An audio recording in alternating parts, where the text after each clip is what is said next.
Alright, we're doing a 1940s movie. We have to bust out the 1940s filters. Casablanca is one of those classic films that you've always heard growing up as a masterpiece, a classic, a film that everyone should go watch. And after seeing it, I understand why. The story for the film is its strongest suit. It's a very character-driven film that centers on a nightclub owner and his ex-girlfriend amidst a tense political climate in the 1940s. All of the character actions feel justified and consistent with your understanding of them at that point, which might sound pretty basic in terms of an expectation, but it's something a lot of films seem to struggle with, often opting to focus on plot over story. I guess I'm really only saying this because I watched Ant-Man 1 and Ant-Man 2 the same day, speaking of which those films waste so much time it's not even funny, so it was refreshing for Casablanca to be an incredibly tightly paced movie that never dragged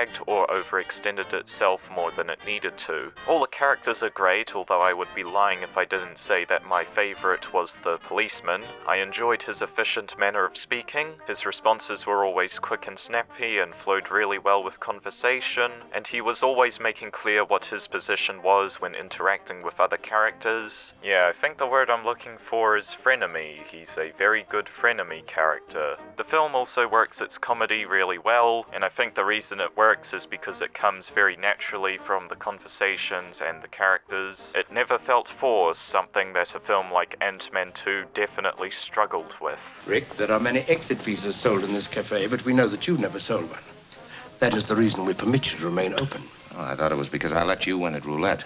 That is another reason. In terms of gripes, they really come down to preference. Nothing that ruins the film or detracts from its value, just small things that, I can't really argue in terms of its effect on quality. For example, sometimes the cheesiness pushes the cheesiness boundary a tad too far, some lines and elements felt a bit too cliche, and I wish the soundtrack had something a little bit extra to it. It was fine for what it was, but its composition and usage didn't quite elevate the film in ways that great soundtracks and other films have done for me in the past. But if that's the worst thing I have to say about a film, it's probably because the film is really, really good. It's a classic for a reason, and one I can definitely see myself rewatching. I would strongly recommend everybody to see this. It's a very pleasant watch. Something that wasn't a pleasant watch was 1980's The Mirror Cracked. It's a very long, boring movie that drags on way too long to tell a very uninteresting story. It's an adaptation of an Agatha Christie murder mystery book, and without having read it, I can already tell it probably works way better in book format than it does in film. It's just incredibly standard murder mystery stuff, with red herrings that go nowhere, characters introduced because we have to pad the film somehow, and a lot of pointless moments that don't build into anything and are just there to waste your time. The acting is all meh, besides this well-displayed woman who tries to play up an up-their-ass model or something. She tries way too hard, it's incredibly overdone, and doesn't work as a performance. It was very annoying. The twist at the end is kind of clever, but it's not worth the hour and a half of film beforehand. For reference, it legitimately takes half an hour to get to the inciting incident. If the only thing going for the film is its twist, then it's probably not a very good film. Skip this if you happen to find a DVD for it in a $2 op shop bin. It's not worth it.